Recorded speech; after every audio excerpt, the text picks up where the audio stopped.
I hid from my son that my monthly salary is $62,000. He invited me to his wife's luxury boutique grand opening. I wanted to see how they would treat a simple person, so I showed up pretending to be poor. As soon as I walked in, I noticed the judgment in their eyes. Minutes later, I heard my DIL say, "Old pauper! She should be ashamed to wear those depressing clothes." At that moment, I simply said one sentence that, "I'm glad to have you here. Follow my story until the end and comment the city you're watching from so I can see how far my story has reached." My name is Mary Ann, and at 71 years old, I thought I knew everything there was to know about human nature. I was wrong. The invitation arrived on cream-colored cardstock, embossed with gold lettering that probably cost more than most people spend on groceries in a week. "You are cordially invited to the grand opening of Luxe Boutique," it read in elegant script. Below, in smaller print, "Brixton Whitmore Hayes presents an exclusive collection." My daughter-in-law's name stared back at me from the paper, and I felt that familiar knot form in my stomach. Brixton. The woman who had systematically erased me from my son's life over the past 3 years. The woman who answered Damon's phone when I called, claiming he was too busy to talk. The woman who had turned family dinners into interrogations about my finances, always with that sweet smile that never quite reached her eyes. I set the invitation on my kitchen counter, next to the stack of investment reports that showed my monthly income of $62,000, money that Damon knew nothing about. Money that I had worked decades to accumulate after my husband's death, penny by penny, investment by investment, while living modestly in the same small house where I'd raised my son. The house where Damon used to visit every Sunday, before Brixton. Now those visits had dwindled to obligatory holiday appearances, where Brixton would comment on my charming little home with thinly veiled condescension, and Damon would avoid eye contact, embarrassed by his mother's simple lifestyle. That night, I lay in bed staring at the ceiling, thinking about the invitation. Why had they invited me? Brixton usually found excuses to exclude me from their social events. "It's more of a professional gathering," she'd say. Or, "We thought you might be more comfortable at home." Then it hit me. They needed warm bodies. A grand opening required guests, and even an embarrassing mother-in-law was better than empty chairs. The idea came to me slowly, like dawn breaking through heavy clouds. What if I went? Not as Mary Ann Hayes, the woman who could afford to buy that entire boutique without blinking, but as the poor widow they believed me to be. What if I tested them? What if I finally saw who they really were when they thought no one important was watching? I spent the next 2 days preparing. I dug through my closet, past the designer pieces I kept for special occasions, past the quality pieces that would last decades. I found what I was looking for in a box in the back, an old cardigan my sister had given me years ago, faded and slightly pilled. A skirt I'd worn to church in the 80s, now outdated but clean. Sensible shoes with scuffed heels. I looked in the mirror and saw exactly what I wanted to see. An elderly woman of modest means, trying her best but clearly outclassed. The boutique was located in the upscale Meridian district, where parking meters cost more per hour than some people made in a day. I circled the block twice before finding a spot 3 blocks away, passing gleaming BMWs and Mercedes that probably cost more than most people's houses. As I walked toward the boutique, I could see through the floor-to-ceiling windows that the event was already in full swing. Women in designer dresses clinked champagne glasses while men in tailored suits examined price tags with casual indifference. The door was heavy glass and chrome, the kind that whispered exclusivity. A young woman in a black dress that probably cost more than my monthly grocery budget greeted me with a professional smile that faltered when she took in my appearance. "Good evening," she said, her tone shifting from warm to politely confused. "Are you here for the opening?" "Yes," I replied, keeping my voice soft. "My daughter-in-law invited me." She glanced at her tablet, clearly searching for a name that would match my appearance. "And you are?" "Mary Ann Hayes." Her finger scrolled, and I watched her expression change when she found my name.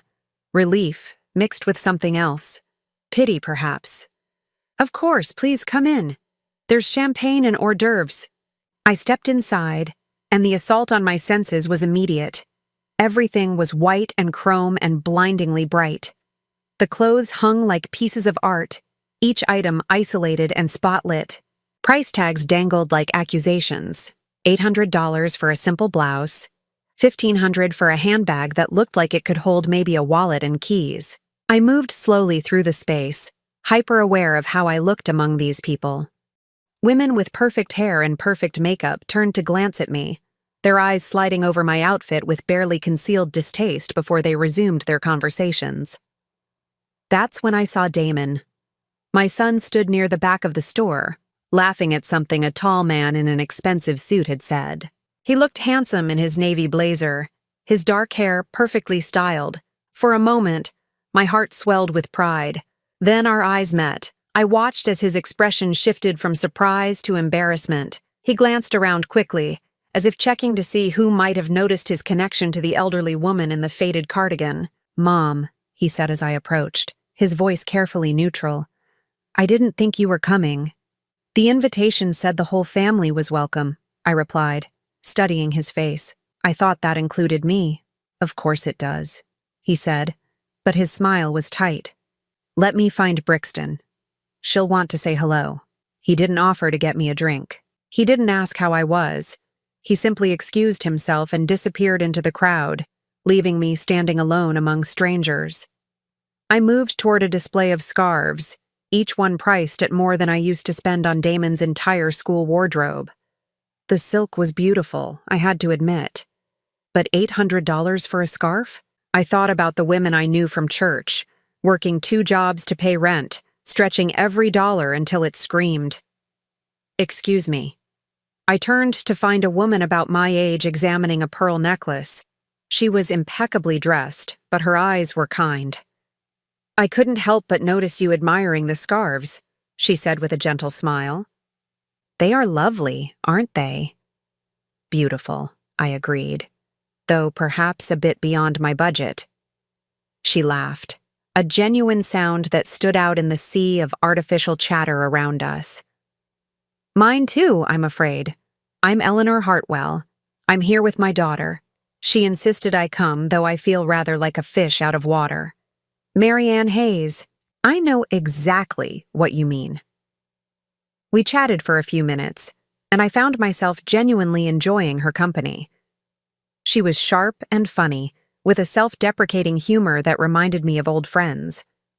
Then I heard my name called. "Marianne." I turned to see Brixton approaching, resplendent in a cream-colored dress that probably cost more than some people's cars. Her blonde hair was perfectly coiffed, her makeup flawless. She looked like she'd stepped out of a magazine. "I'm so glad you could make it," she said, her voice carrying that particular tone that suggested the opposite. Her eyes took in my outfit, and I watched her struggle to maintain her smile. "Thank you for inviting me," I replied. "The store is lovely, isn't it?" Brixton's voice grew animated as she launched into what was clearly a rehearsed speech about her vision, her aesthetic, her carefully curated collection. I nodded at appropriate intervals, watching her face, noting how her eyes kept darting to other guests, more important guests. "I hope you'll find something that speaks to you," she concluded, though her tone suggested she doubted any of these pieces would speak to someone like me. That's when it happened. I was examining a simple black dress, wondering who would pay $2,000 for something so basic, when I heard Brixton's voice carry across the store. "I don't know why some people bother coming to events like this when they clearly can't afford anything." I froze, my hand still on the dress. "I mean, look at that old woman over there," Brixton continued, her voice dropping to what she probably thought was a whisper. "Damon's mother. She shows up in that depressing outfit, touching everything with her grubby fingers. It's almost embarrassing." My heart stopped. I glanced around and realized she was talking about me, to a small group of well-dressed women who were nodding in agreement. "Some people have no shame," one of them replied, "coming to a place like this when they clearly don't belong." "Exactly," Brixton said, warming to her theme. "I mean, we invited her out of politeness, but honestly, she should have declined. Old pauper. She should be ashamed to wear those depressing clothes to an event like this." The words hit me like physical blows. Old pauper. Depressing clothes. Should be ashamed. I stood there, surrounded by luxury I could afford 10 times over, listening to my daughter-in-law mock me to strangers. Listening to her call me a pauper while wearing jewelry that I could have bought without a second thought. The irony was so thick I could taste it. I turned slowly, meeting Brixton's eyes across the room. She had been so absorbed in her cruel commentary that she hadn't noticed I'd heard every word. When she saw me looking at her, her face went pale, but she recovered quickly, painting on that familiar fake smile. I walked toward her, my heart pounding but my steps steady. The group of women she'd been talking to scattered like leaves in the wind, suddenly very interested in examining merchandise. "Brixton," I said, my voice calm and clear. "What a lovely event."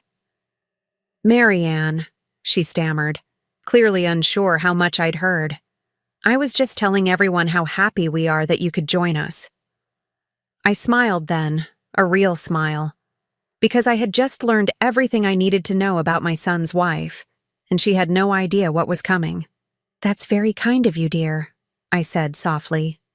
"But you know, there's something I think you should know about appearances." She looked confused, as well she might. "Sometimes," I continued, my voice barely above a whisper, "the people who look like they have the least are the ones who control the most." I watched her brow furrow as she tried to process my words. Then I simply smiled, patted her arm gently, and walked away, leaving her standing there with an expression of growing confusion.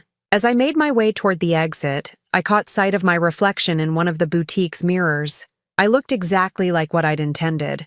An elderly woman of modest means, slightly out of place but dignified. What Brixton didn't know, what none of them knew, was that tomorrow morning I would wake up in my modest little house and check my investment portfolio that could buy this entire building. What they didn't know was that beneath my faded cardigan beat the heart of a woman who had spent decades learning exactly how cruel people could be to those they perceived as beneath them. What they didn't know was that their worst nightmare had just walked out the door wearing sensible shoes and a gentle smile, but they would learn soon enough. I drove home through streets that blurred together in my memory, past landmarks that marked the geography of my son's childhood, the ice cream shop where we'd celebrated his first report card, the park where I'd taught him to ride a bicycle after working a double shift, the library where we'd spent countless Saturday mornings because it was free and warm and filled with stories that could transport us anywhere. All places where Damon used to smile when he saw me coming. My modest house sat at the end of Maple Street, exactly as it had for 32 years. White clapboard siding, blue shutters, a small front porch where I'd rocked Damon as a baby. The neighbors' houses had been upgraded over the years, expanded and renovated, but mine remained unchanged, by choice. Let them think I couldn't afford better. I pulled into my driveway and sat for a moment in the darkness, replaying Brixton's words, "old pauper." The phrase echoed in my mind, each repetition stoking a fire that had been smoldering for 3 years. Inside, I made myself a cup of tea and settled into my father's old recliner. The house was quiet except for the tick of the mantel clock, a wedding gift from my late husband Robert that had marked the hours of our life together for 41 years. I reached for the photo album on the side table, its leather cover worn smooth by countless viewings. The first picture showed Damon at 3 months old, sleeping in my arms. I remembered that day perfectly. Robert had just left for another business trip, leaving me alone with our colicky baby and a pile of unpaid bills. But I was happy then, exhausted and worried and overwhelmed, but happy. I turned the pages slowly, watching my son grow from a chubby-cheeked toddler to a serious-faced boy, to a young man I barely recognized anymore. There he was at 6, missing his front teeth, grinning as he held up a drawing of our family. At 10, proud in his Little League uniform that I'd bought secondhand and hoped no one would notice.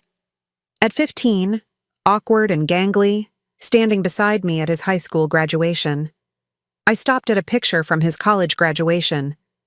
Damon stood between Robert and me, his arm around my shoulders, his face bright with possibility. That was before Robert died, before I learned what I was really made of, before I discovered I had a gift for turning small investments into substantial returns, before I became wealthy and chose to hide it. The phone rang, startling me from my memories. I glanced at the clock. 11:15. Only one person called this late. "Hello, Damon," I answered, knowing his voice before he spoke. "Mom." He sounded strained. "I wanted to apologize for tonight. Brixton feels terrible about the way things went." I almost laughed. Brixton felt terrible. Not sorry, not ashamed. Terrible. As if her cruelty was something that had happened to her, rather than something she'd inflicted on me. "Does she?" I asked mildly. She didn't mean anything by what she said. You know how she gets at these events. The pressure to make everything perfect. "Ah," I said. "So the pressure made her call me an old pauper. I see." Silence stretched between us like a chasm. Finally, Damon sighed. "You heard that." I did. "Mom, you have to understand. This boutique means everything to her. She's been working so hard, and with the economy the way it is, retail is really tough.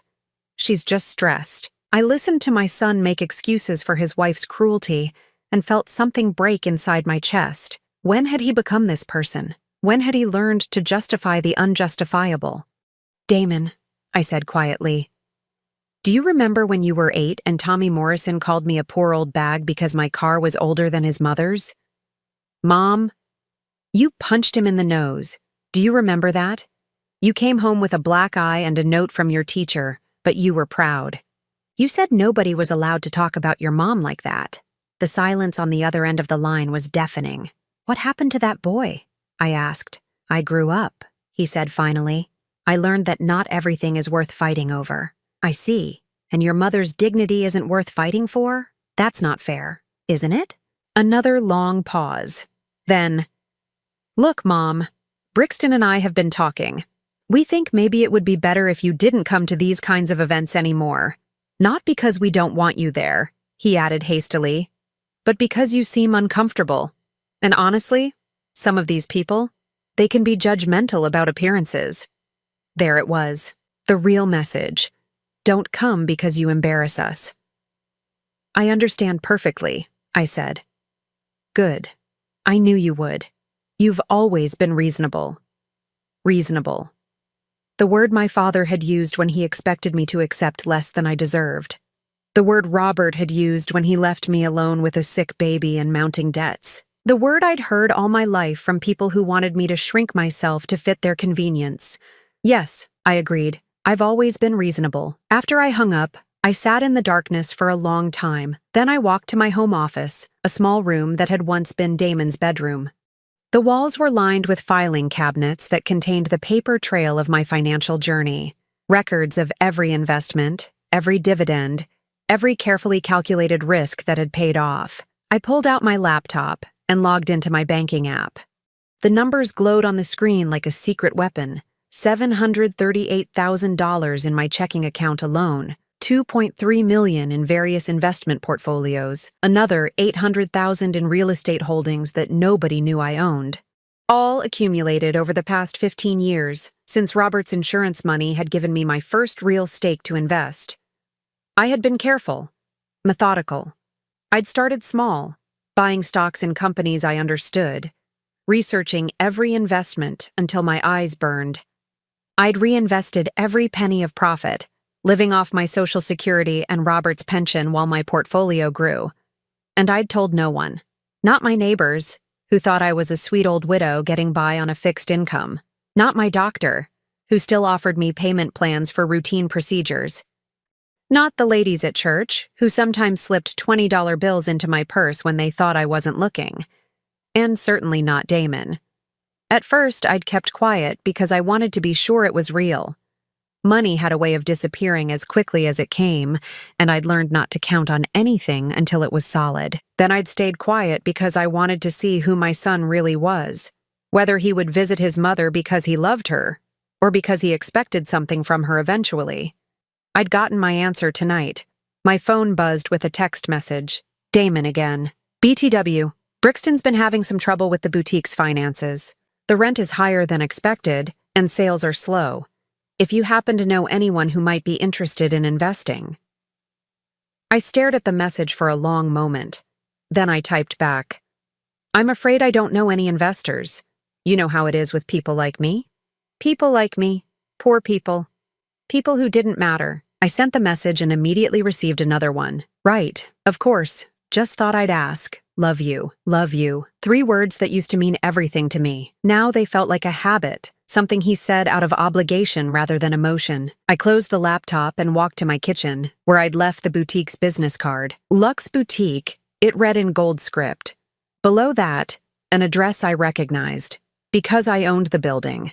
Not directly, of course. I wasn't foolish enough to make it obvious.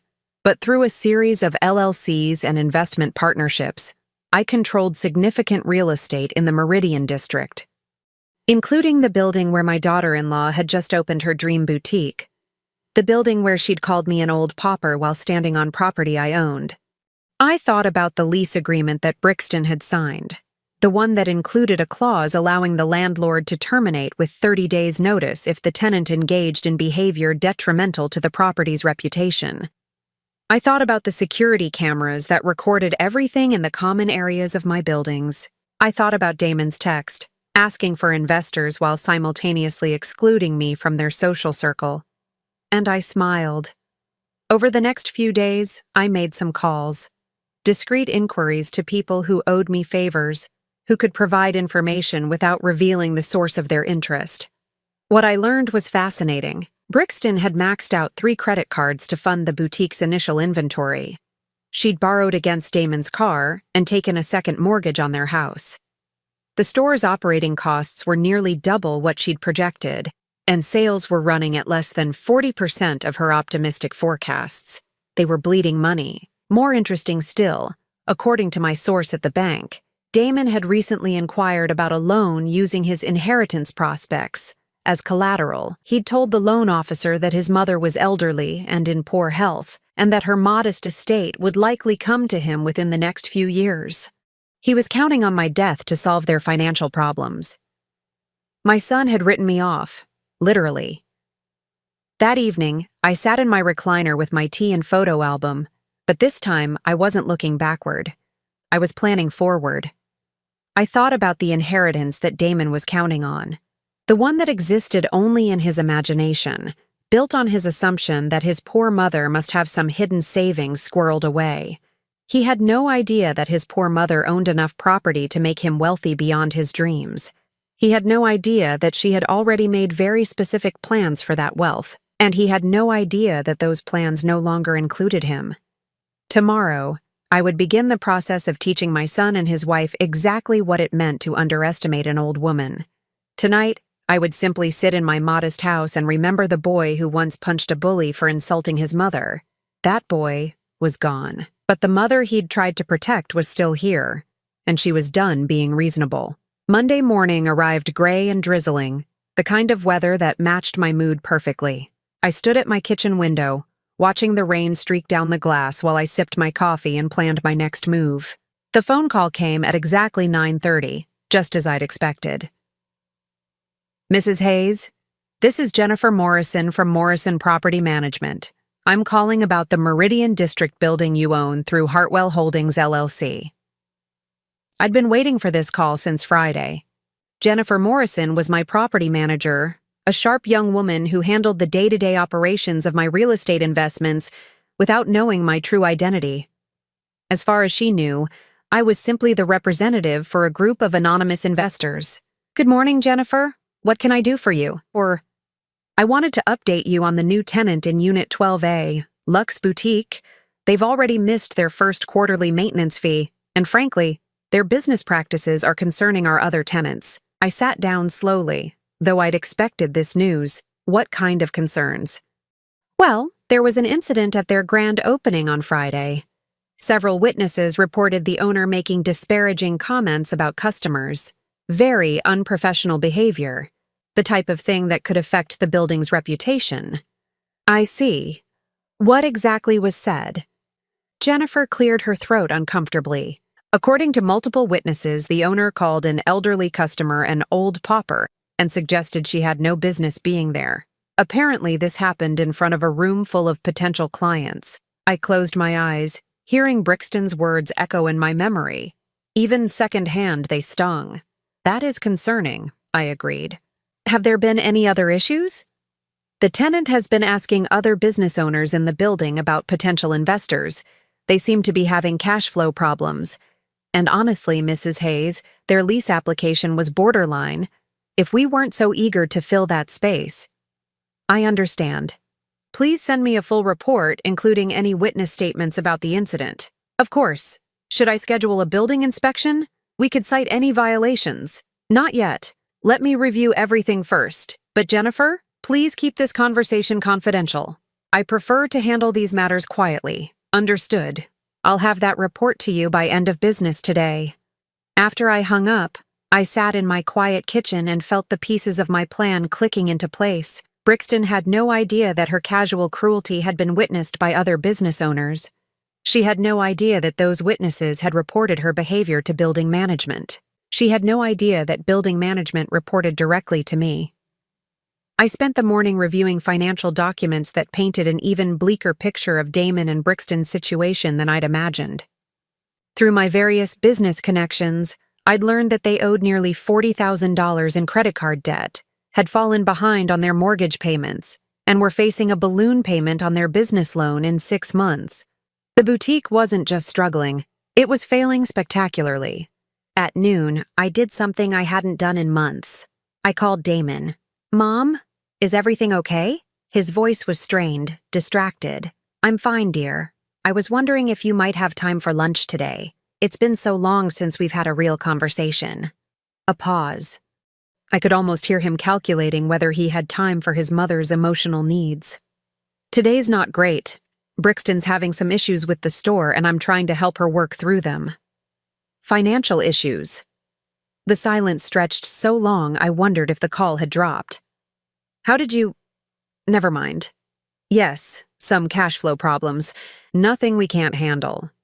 Of course not, I said gently. You've always been so capable, just like your father. Thanks, Mom. Look, can I call you later? I really need to get back to this. Certainly. But Damon? If there's anything I can do to help. He laughed, but there was no humor in it. Thanks, but unless you've got $50,000 lying around, I think we're on our own with this one. $50,000. The amount they needed to stay afloat. I wish I could help, I said. You know I would if I could. I know, Mom. You've always done your best with what you had. What I had. If only he knew. That afternoon, I drove to the Meridian District. Not to the boutique. I had no intention of subjecting myself to more of Brixton's poison. Instead, I went to Sterling & Associates, the law firm that occupied the building's top floor. Margaret Sterling had been my attorney for the past 5 years, handling all my real estate transactions and estate planning. A woman in her 50s with steel gray hair and kind eyes. She was one of the few people who knew the true extent of my wealth. Marianne, she greeted me warmly, rising from behind her mahogany desk. This is an unexpected pleasure. What can I do for you? I sat down and opened my purse, pulling out the business card from Lux Boutique. I need you to research this business. Quietly. Margaret examined the card, her eyebrows rising slightly. This is in your building on the 4th floor, isn't it? It is. And the owner is my daughter-in-law. Understanding dawned in Margaret's eyes. She'd handled enough family disputes to recognize the signs. What exactly are you looking for? Everything. Their financial situation, their lease terms, their business registration. I want to know every detail of their operation. Marianne, if this is about family issues, it's about business, I said firmly. They're struggling financially, and I need to understand exactly how deep they're in before I make any decisions about their tenancy. Margaret nodded slowly. I'll have a complete report for you by tomorrow afternoon.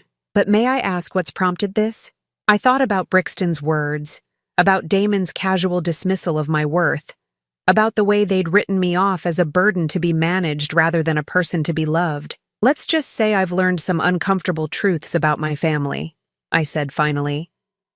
And I want to make sure I have all the facts before I decide how to proceed. That evening, I sat in my home office going through old letters, notes Damon had written me over the years. Birthday cards with generic messages. Thank you notes for Christmas gifts. Even his wedding invitation, which had listed me as Mrs. Robert Hayes rather than mother of the groom. I told myself then that it was just a space issue, that they'd needed to keep the wording brief. Now I saw it differently. I saw a pattern of gradual erasure, of reducing me to a minor character in my own son's life. The phone rang at 8 o'clock. Damon again. "Mom, I've been thinking about what you said earlier, about wanting to help." My heart jumped. Maybe there was hope. Maybe he'd realized that family mattered more than money. Yes? "Well, you know how you always said that modest house of yours would be worth something someday because of the neighborhood improving?" I knew exactly where this was going, but I let him continue. "Have you ever thought about getting it appraised? I mean, you could probably get a pretty good amount if you sold it, maybe enough to rent a nice apartment in a senior community." "A senior community," I repeated flatly.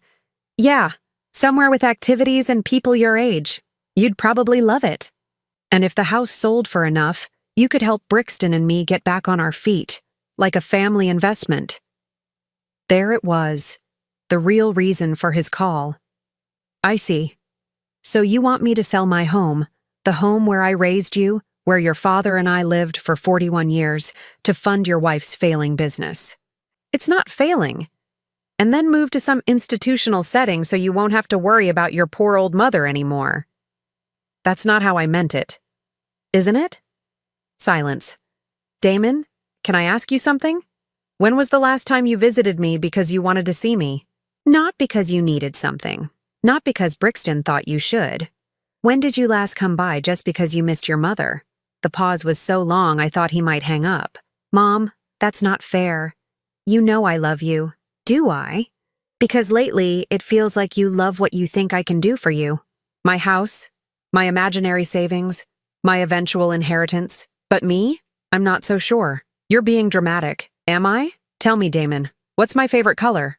"What? My favorite color. If you love me, surely you know something that basic about me." Another silence. "Or my favorite food. Or what I like to do in my spare time. Or the name of my best friend. Tell me anything about who I am that isn't related to what you need from me." "Mom." "You can't, can you?" I heard him take a shaky breath. "This conversation isn't going anywhere productive." "No," I agreed. "I suppose it isn't." After he hung up, I sat in the growing darkness and felt 27 years of motherhood reduce itself to this moment. All the sacrifices, all the love, all the hopes I'd poured into raising him, and this was what I had to show for it. A son who saw me as a financial resource to be managed and eventually liquidated. But he'd made one crucial mistake in his calculations. He'd assumed that his modest mother had nothing more than a modest house and modest savings. He'd never imagined that the woman he dismissed so casually had spent 15 years quietly building an empire. Tomorrow, I would begin showing him exactly how wrong he was. But tonight, I would mourn the son I thought I'd raised. The one who would have protected me from Brixton's cruelty instead of enabling it. The one who would have valued his mother's dignity over his wife's social climbing. That son had never existed. Or perhaps he had once, and I'd simply failed to see when he'd disappeared. Either way, it was time to stop mourning and start acting. I pulled out a fresh legal pad and began making lists. Property holdings to review, investment accounts to restructure, wills to modify. If Damon wanted an inheritance, he would get one. Just not the one he was expecting. Margaret Sterling's report arrived by courier on Wednesday afternoon, bound in a manila folder thick enough to tell a story before I even opened it. I poured myself a cup of coffee and settled into my father's old chair, preparing for what I suspected would be an education in just how deep my son and daughter-in-law had dug themselves. I was not disappointed. Luxe Boutique was hemorrhaging money at a rate that would have been impressive if it weren't so catastrophic. According to Margaret's investigation, Brixton had signed a 5-year lease at $4,000 per month, plus utilities and maintenance fees. Her initial inventory investment had been $68,000, all of it borrowed.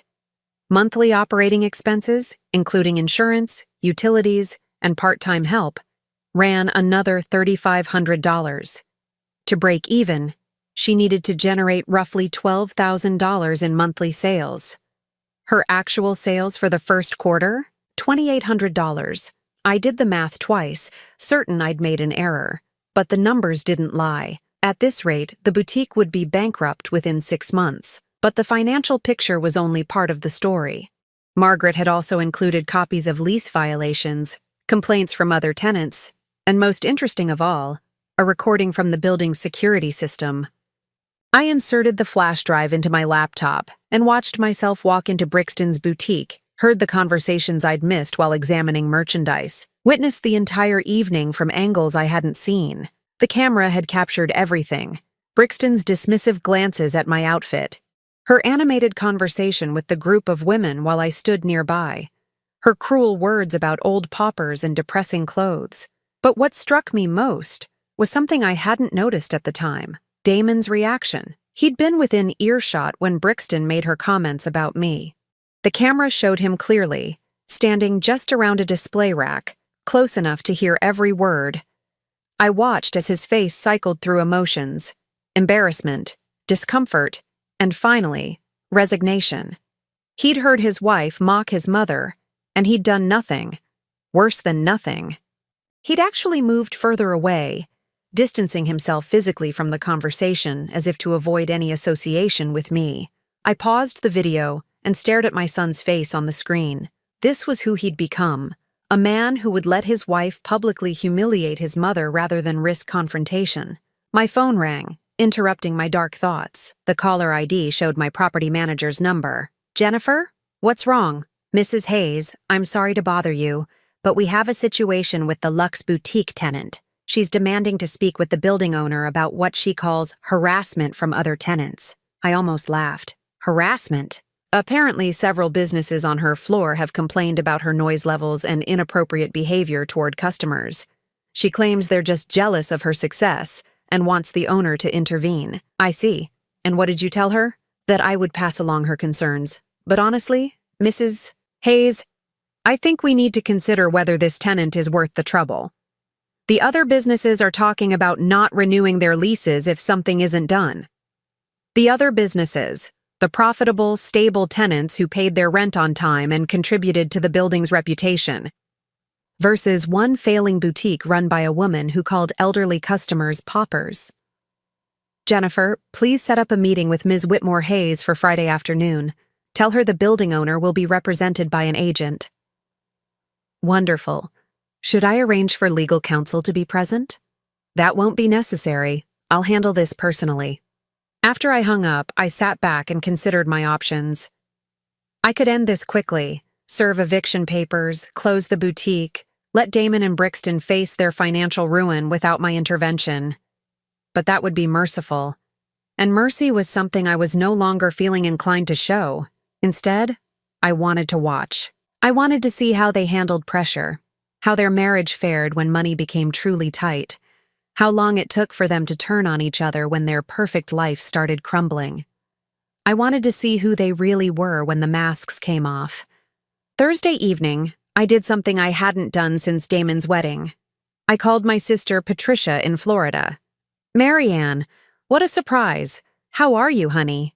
Patricia was 3 years younger than me. A widow like myself who'd moved to Tampa after her husband died. She was the only person who knew even half the truth about my finances. "I'm well, but I need some advice." "About what?" I told her everything. The boutique opening, Brixton's cruelty, Damon's request that I sell my house to fund their failing business, the discovery that they'd been counting on my death to solve their problems. Patricia listened without interruption, making only the occasional sympathetic noise. "So," she said finally, "what are you going to do?" "I don't know. Part of me wants to reveal everything, show them exactly what they've thrown away. But another part wants to let them destroy themselves. Can I tell you what I think? Please." "I think you're still hoping Damon will come to his senses. You're waiting for him to defend you, to choose you over that awful woman." I was quiet for a long moment because she was right. "But honey," Patricia continued gently, "he's already made his choice. Multiple times. You can't keep giving him chances to hurt you. So what would you do?" I'd protect myself. You've spent 36 years putting that boy first, sacrificing for him, loving him unconditionally. When did he ever do the same for you? The question hung in the air like a challenge. Never, I whispered. That's right. Never. So stop waiting for him to become the son you deserved and start being the mother you need to be. To yourself. Friday afternoon arrived cold and bright. I dressed carefully for my meeting with Brixton, choosing a simple navy suit and my pearls, the costume of a successful businesswoman rather than an elderly widow. The conference room at Morrison Property Management was sterile and intimidating, all glass and chrome furniture. Jennifer had arranged the meeting for 2 o'clock, giving me time to review the building's policies one more time. Brixton arrived 10 minutes late, dressed in what was obviously her most expensive outfit, a cream-colored designer suit that probably cost more than most people's monthly rent. Her blonde hair was perfect, her makeup flawless, but I could see the strain around her eyes. "I'm so sorry I'm late," she said breathlessly, settling into the chair across from Jennifer's desk. Traffic was absolutely horrible. Jennifer made polite noises while I sat quietly in the corner, introduced only as Mrs. Hayes, representing the building ownership group. Brixton barely glanced at me, clearly dismissing me as unimportant. "I'm so grateful you could arrange this meeting," Brixton continued, her voice taking on that syrupy sweetness I'd learned to recognize as her manipulation mode. "I've been having some concerns about the other tenants in the building." "What kind of concerns?" Jennifer asked professionally. "Well, they seem to be spreading rumors about my business, false rumors, and frankly, I think some of them are intimidated by my success." I almost choked on my coffee. Success? The woman was 3 months behind on every bill and hemorrhaging money, but she called it success. "What kind of rumors?" Jennifer pressed. Brixton waved her hand dismissively. "Oh, you know how people talk. Claims about how I treat customers, nonsense about noise complaints. It's all very unprofessional, and frankly, it's affecting my ability to run my business." "I see. And you'd like the building ownership to intervene?" "Exactly. I think these other tenants need to be reminded that we're all supposed to support each other, not tear each other down." Jennifer glanced at me and I gave her a slight nod. "Ms. Whitmore Hayes, I have to ask, have there been any incidents with customers that might have given rise to these concerns?" Brixton's smile tightened almost imperceptibly. "Nothing significant. You know how it is in retail. Sometimes you have to deal with difficult people who don't understand your target market." "Difficult people?" "Well, yes. People who come in just to look around, touch everything, ask questions when they clearly have no intention of buying anything. It's not good for business to have that kind of customer lingering around." I felt my hands clench in my lap. She was talking about me without knowing it. "I see," Jennifer said carefully. "And how do you typically handle these? Difficult customers?" "I'm always polite, of course, but sometimes you have to be firm. Make it clear that certain people might be more comfortable shopping elsewhere." Jennifer consulted her notes. "Several witnesses have reported hearing you refer to a customer as an old pauper during your opening event." Brixton's face went pale, then flushed red. I would never— Who said that?" "Multiple witnesses, actually, including other business owners in the building." "Well, they're lying." Brixton's composure cracked, revealing the desperation underneath. "I don't know why they would make something like that up, but it never happened."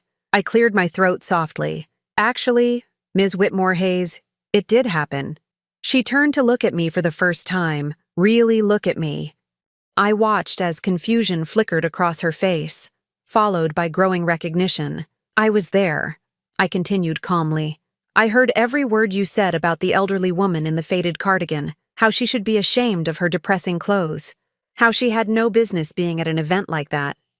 Brixton's mouth opened and closed like a fish gasping for air. "You," she whispered. "I'm the old pauper you were talking about," I said pleasantly, "though I prefer Mrs. Hayes." The silence in the room was deafening. Jennifer was staring between us, clearly trying to piece together the implications.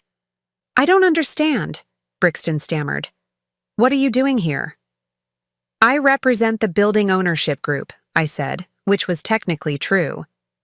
We take our tenants' behavior very seriously, especially when it affects our reputation and the comfort of other businesses. Brixton looked like she might faint. This has to be some kind of setup. Not a setup, I said gently. Just business. You see, when you mock customers in our buildings, it reflects poorly on all of us. Other tenants have complained. They're concerned about the kind of clientele your behavior might drive away. You can't do this, Brixton said desperately. I have a lease. I have rights. Jennifer consulted her folder. Actually, your lease includes a clause about maintaining the building's professional reputation. Behavior that damages that reputation can be grounds for termination. But Brixton's voice cracked. You don't understand. We've put everything into this business. Everything. I'm sure you have, I said sympathetically. Unfortunately, that doesn't excuse treating customers with disrespect. Brixton stood abruptly, her chair scraping against the floor. I need to call my husband. This isn't over. Of course not, I agreed. You have 30 days to correct the situation. If we receive no further complaints, you can continue your tenancy. 30 days? To demonstrate that you can treat all customers with respect, regardless of their appearance or perceived economic status. Surely that's not too much to ask. Brixton stared at me with something approaching hatred. Then she grabbed her purse and stormed out, her heels clicking angrily on the marble floor. Jennifer and I sat in silence for a moment after the door slammed. Well, Jennifer said finally, that was interesting. Indeed. May I ask how you know her? I smiled, gathering my things. She's my daughter-in-law. Jennifer's eyebrows shot up.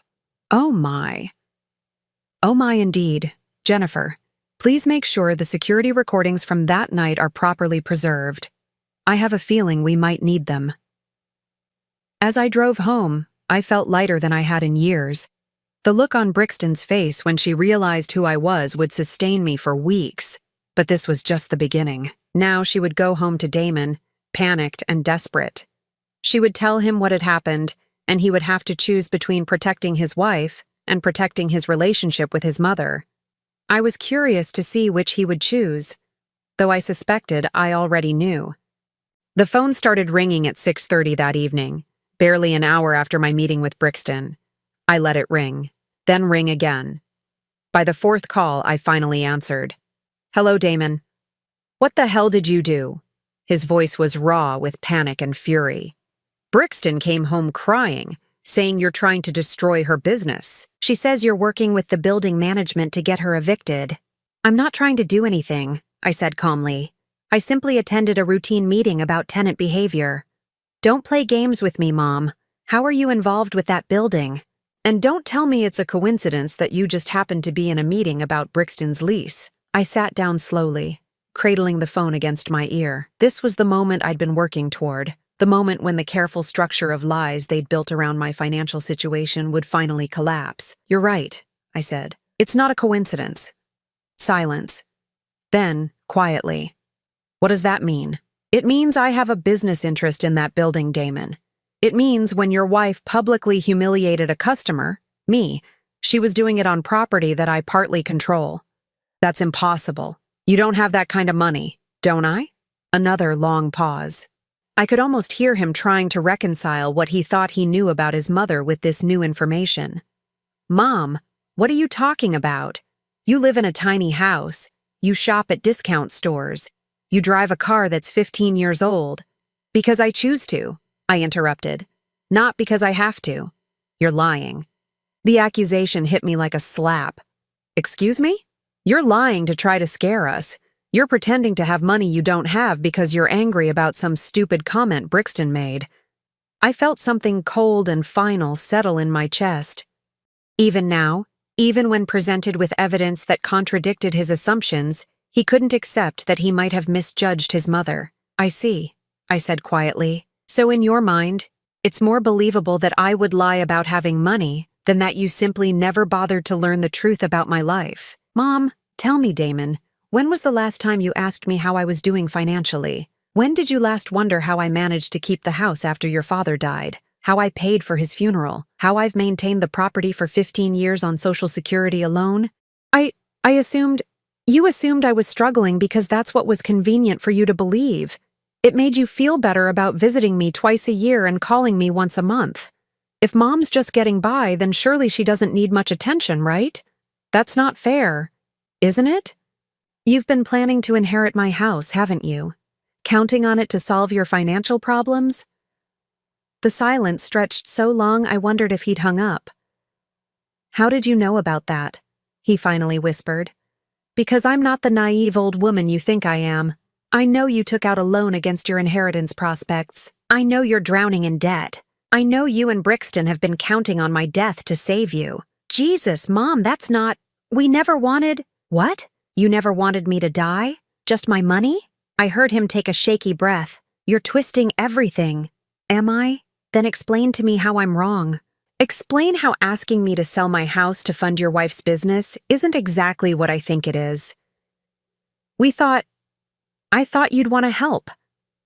That's what family does. Family, I repeated. When Brixton called me an old pauper in front of a room full of strangers, was that what family does? When you stood there and listened to her mock me without saying a word, was that what family does? You don't understand the pressure we're under. No, I cut him off. You don't understand the pressure I've been under.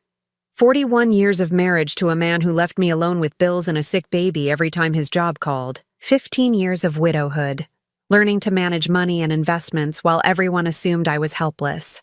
3 years of watching my son grow more distant and disrespectful, while his wife systematically erased me from his life. Mom, please, I'm tired, Damon. I'm tired of being dismissed, ignored, and taken for granted. I'm tired of being seen as a burden to be managed instead of a person to be loved. But we do love you. No, you love what you think you can get from me. There's a difference. I heard voices in the background, Brixton's shrill tones mixed with Damon's deeper voice.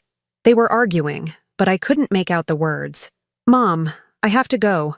Brixton is... She's really upset. Of course she is. Her meal ticket just evaporated. That's cruel. Is it?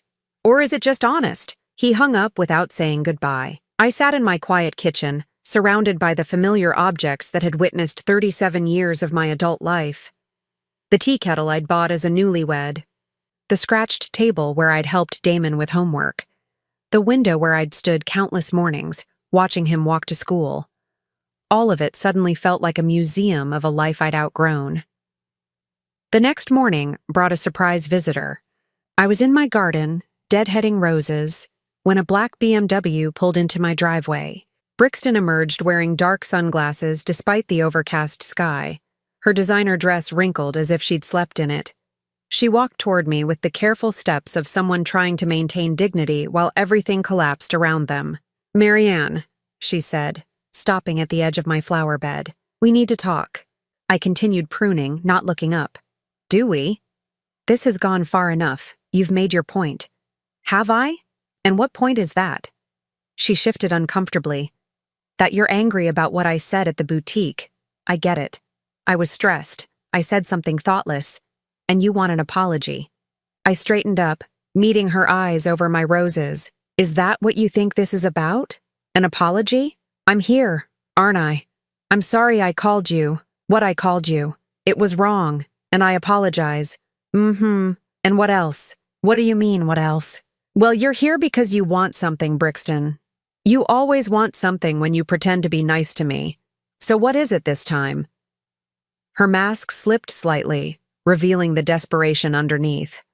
"I want you to back off. Stop whatever game you're playing with the building management. Let us run our business in peace." "Our business?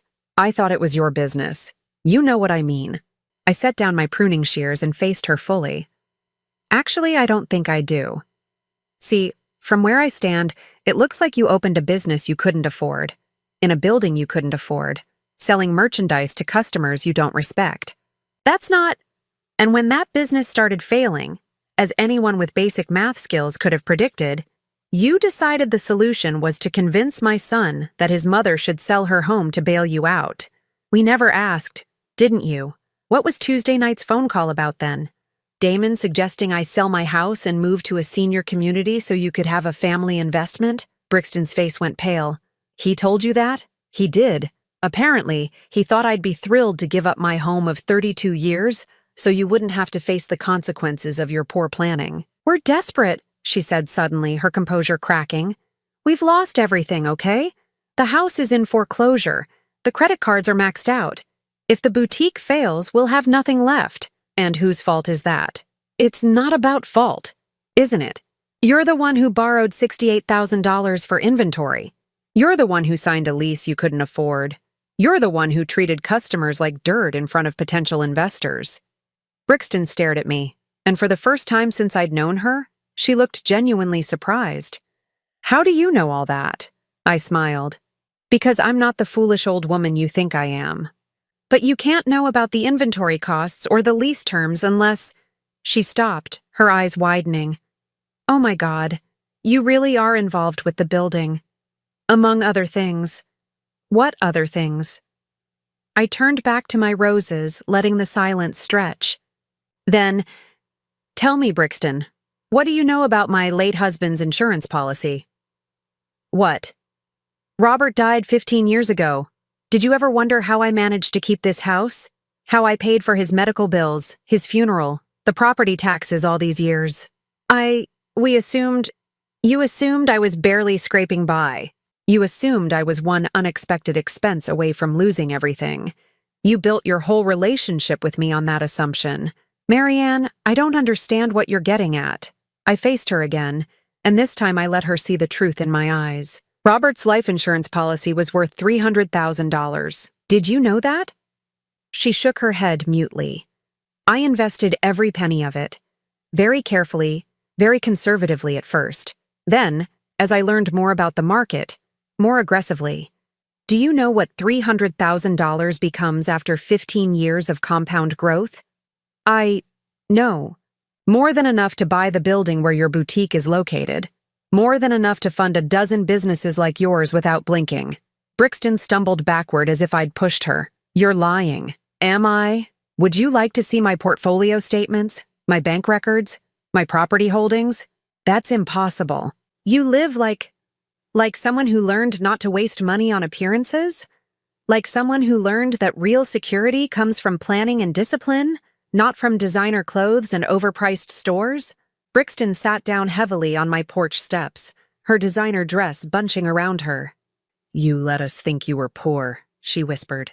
I let you think what you wanted to think. There's a difference. But why? Why would you hide it? I considered the question seriously, because I wanted to see who my son really was, whether he would love me for myself or for what he could get from me, whether the woman he married would treat me with respect regardless of what she thought I could do for her. And now you know. Yes, I said sadly. Now I know. Brixton looked up at me, mascara starting to run down her cheeks. So, what happens now? Are you going to destroy us? Evict us? Make sure we lose everything? I don't need to destroy you, I said gently. You've done that quite well yourselves. Please, she whispered. I know I've been awful. I know I've treated you badly. But please don't take it out on Damon. He loves you. Does he? Or does he love what he thought he could inherit from me? She had no answer for that. Brixton, can I give you some advice? She nodded miserably. Stop blaming other people for your choices. Stop expecting other people to fix your mistakes. And stop treating people badly just because you think they can't hurt you. You never know who's really watching. I gathered my gardening tools and headed for the house, leaving her sitting on my porch steps. At the door, I turned back. Oh, and Brixton, you have 27 days left on that 30-day notice. I'd suggest you use them wisely. Inside my house, I made myself a cup of tea and sat down to update my will. It was time to make some changes. 2 weeks passed in a strange, peaceful quiet. No phone calls from Damon, no surprise visits from Brixton, no desperate pleas or angry demands, just silence, which told me everything I needed to know about their priorities. If they had truly loved me, they would have fought for our relationship. They would have apologized, begged forgiveness, tried to repair the damage. Instead, they were regrouping, strategizing, trying to find another angle to exploit. I wasn't surprised when Margaret Sterling called on a Thursday morning with news. "Marianne, I thought you should know. Your son filed a petition yesterday claiming you're mentally incompetent and requesting guardianship over your affairs." I set down my coffee cup very carefully. "I see. They're claiming you've been making irrational financial decisions and that your judgment has been compromised. They want control of your assets to protect you from yourself." The audacity of it was breathtaking. When manipulation failed, when pleading failed, they'd decided to simply take what they wanted through legal means. What evidence are they presenting? It's all circumstantial. Claims that you've been acting paranoid, making accusations against family members, isolating yourself from loved ones. They're painting a picture of an elderly woman in decline. I laughed, surprising myself with the sound. How fascinating! And when is this hearing scheduled? Next Tuesday at 10 a.m. Marianne, you need to take this seriously. These kinds of petitions can be very persuasive to judges, especially when they involve elderly people and concerned family members. Oh, I'm taking it very seriously indeed. In fact, I think it's time to end this charade once and for all. That afternoon, I did something I hadn't done in 15 years. I called my financial advisor at Goldman Sachs. "Mrs. Hayes, what a pleasure to hear from you. How can we help you today?" "Jonathan, I need you to prepare a complete portfolio summary. Every account, every investment, every property holding. I want it detailed, notarized, and ready for court presentation." "Court? Is there a problem?" "You could say that. My family is attempting to have me declared incompetent so they can gain control of my assets." "Good Lord. Do they have any idea about your actual financial situation?" "None whatsoever, and I think it's time they learned. I'll have everything ready by Monday morning, Mrs. Hayes. If you don't mind me saying, this is going to be quite a shock for them." "Jonathan, that's exactly what I'm counting on." Saturday brought another surprise. Patricia called from Florida, her voice tight with worry. "Marianne, honey, I just got a very strange phone call from your son." "Did you now? What did he want?" "He was asking me questions about you. Whether I'd noticed any changes in your behavior lately. Whether you'd seemed confused or paranoid when we talked. He said he was concerned about your mental state." I closed my eyes. "And what did you tell him?" "I told him he was out of his mind. I told him you're the sharpest 71-year-old woman I know, and if he's concerned about your mental state, maybe he should try actually talking to you instead of interrogating your relatives." "Good girl. But Marianne, what's this really about?"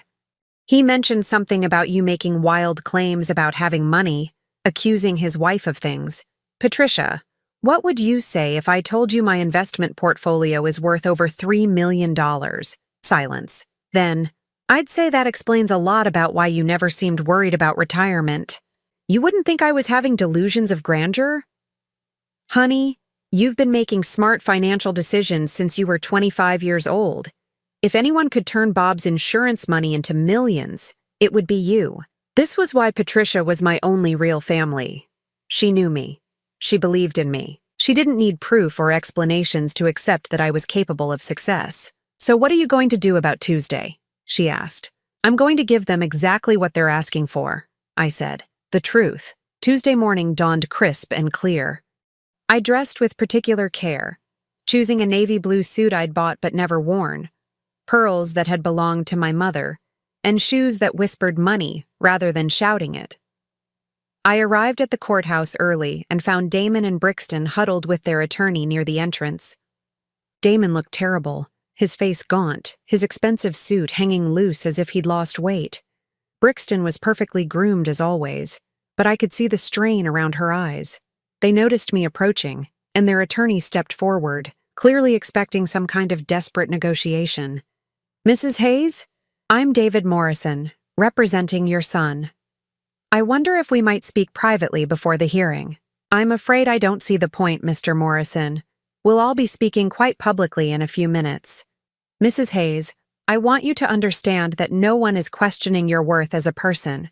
This is simply about ensuring your financial security as you age. Mr. Morrison, I interrupted gently, has anyone explained to you exactly what financial assets you're seeking to protect? He looked confused. I'm sorry? My son petitioned the court claiming I'm making irrational financial decisions. I assume you've reviewed my financial situation to determine what needs protecting? Well, we know about your house, of course, and your Social Security, your late husband's pension. I see. And those are the only assets you're aware of? Are there others? Instead of answering, I handed him a thick folder. Perhaps you should review this before we go inside. David Morrison opened the folder and his face went completely white. Behind him, I heard Damon ask, "What is it? What's in there?" The attorney flipped through pages, his expression growing more stunned with each document. Finally, he looked up at me with something approaching awe. "Mrs. Hayes, this shows assets totaling over $3.7 million. $3.7 million, Damon repeated faintly. That can't be right. Real estate holdings worth $1.2 million. Investment portfolio worth $2.3 million. Liquid assets of $200,000. The attorney continued reading. Mrs. Hayes, why didn't you mention this when your son first expressed concerns about your financial management? He never asked, I said simply. He simply assumed I was incompetent because I'm elderly and live modestly. Brixton stepped forward, her face flushed. This has to be fake. She's created false documents to avoid the guardianship. I smiled and handed her another folder. Those are all notarized statements from Goldman Sachs, my property management company, and my bank. Feel free to call and verify. The courtroom was mostly empty when we were called before Judge Harrison, a stern-looking woman in her 60s who clearly had little patience for family drama. Mr. Morrison, you've petitioned this court to appoint a guardian for Mrs. Mary Ann Hayes, claiming she's mentally incompetent to manage her financial affairs. Present your evidence. David Morrison stood slowly, clearly rattled by his last-minute discovery. Your Honor, I need to request a brief recess to review some new information that's come to light. Denied. Present your case or withdraw the petition. Morrison looked helplessly at Damon, who was staring at me as if I'd grown a second head. Your Honor, we withdraw the petition. On what grounds? On the grounds that the petitioner was misinformed about the respondent's financial situation and mental capacity. Judge Harrison raised an eyebrow and looked at me. Mrs. Hayes, do you have anything to say about this matter? I stood up slowly.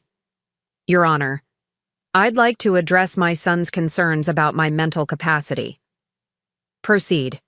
My son believes I'm incompetent because I discovered that his wife publicly humiliated me, calling me an old pauper at her business's grand opening. When I took steps to address this behavior through proper channels, he concluded I must be delusional. What kind of steps? I'm part of the investment group that owns the building where her business is located. When other tenants complained about her unprofessional behavior, I attended a meeting to address their concerns. Judge Harrison looked at the financial documents that had been submitted as evidence. Mrs. Hayes, these documents show substantial assets. Were you hiding these from your family? I wasn't hiding anything, Your Honor. I was simply living according to my values rather than my means.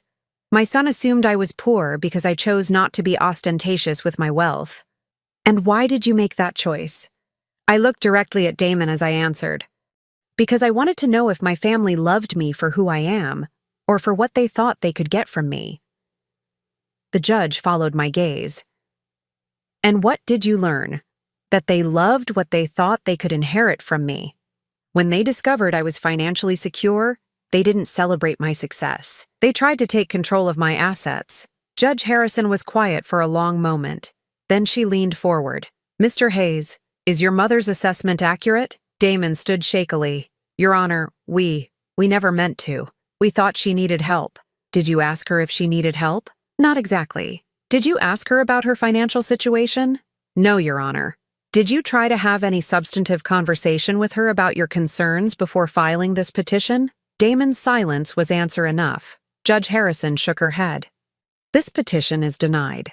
Mrs. Hayes, you appear to be entirely competent to manage your own affairs. In fact, you appear to have managed them quite successfully for many years without your family's interference. She fixed Damon with a stern look.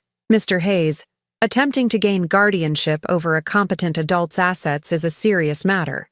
If your mother chose to pursue charges for attempted fraud, she would likely have grounds. Your Honor, I interjected, I don't wish to pursue charges. I simply want my family to understand that I'm perfectly capable of making my own decisions about my life and my money. And what decisions have you made? I took a deep breath. This was the moment I'd been building toward for weeks. I've decided to revise my will, Your Honor. My son and his wife will inherit nothing from me. Instead, my assets will go to organizations that support elderly people who are actually in need, and to individuals who have shown me genuine kindness over the years. The courtroom was completely silent. I could hear Brixton's sharp intake of breath, saw Damon's face crumple. Mrs. Hayes, the judge said gently, that's entirely your right. Thank you, Your Honor. I just wanted to make sure my son understood that actions have consequences. After the hearing, I walked out of the courthouse alone. Damon and Brixton huddled near their car, deep in what looked like a heated argument. I could see the exact moment their marriage began to fracture under the pressure of their ruined plans. I didn't feel sorry for them. My phone rang as I reached my car. Patricia. Well? How did it go? It went perfectly. I'm finally free. Free from what, honey? From the obligation to pretend I don't see who they really are. From the hope that they might change. From the guilt about protecting myself from people who never protected me. I drove home through streets that looked brighter somehow, past landmarks that no longer held painful memories, but simply marked the geography of a life well lived. My house sat at the end of Maple Street exactly as it had for 32 years, but now it felt like a sanctuary rather than a hiding place. Inside, I made myself a cup of tea and sat down to call my attorney. There were documents to finalize, charities to contact, a new life to begin. At 71 years old, I had finally learned the most important lesson of all. You don't owe anyone your suffering just because they share your DNA. Outside my kitchen window, the roses I'd been tending that morning when Brixton came to plead with me were blooming magnificently. They had required careful cultivation, patience, and the wisdom to prune away the parts that were diseased or dead. Not unlike my life, 3 months later, I received a card in the mail. It was from Eleanor Hartwell, the kind woman I'd met at the boutique opening, the one who'd also felt out of place among the shallow glamour. Dear Marianne, she'd written, I hope you don't mind me reaching out. I got your address from the church directory. I wanted to thank you for that lovely conversation at the boutique opening. You were the only genuine person I met that evening. I was wondering if you'd like to join me for tea sometime. I smiled and reached for my phone. It was time to make some new friends. Real ones this time. The old Marianne had spent decades believing that family was everything, that blood ties were sacred, that love meant endless sacrifice and forgiveness. The new Marianne understood that family wasn't about genetics. It was about respect, kindness, and genuine care. And sometimes the family you choose is infinitely more valuable than the one you were born into. I had chosen well. And finally, blessedly, I was free. Now I'm curious about you who listened to my story. What would you do if you were in my place? Have you ever been through something similar? Comment below. And meanwhile, I'm leaving on the final screen 2 other stories that are channel favorites, and they will definitely surprise you. Thank you for watching until here.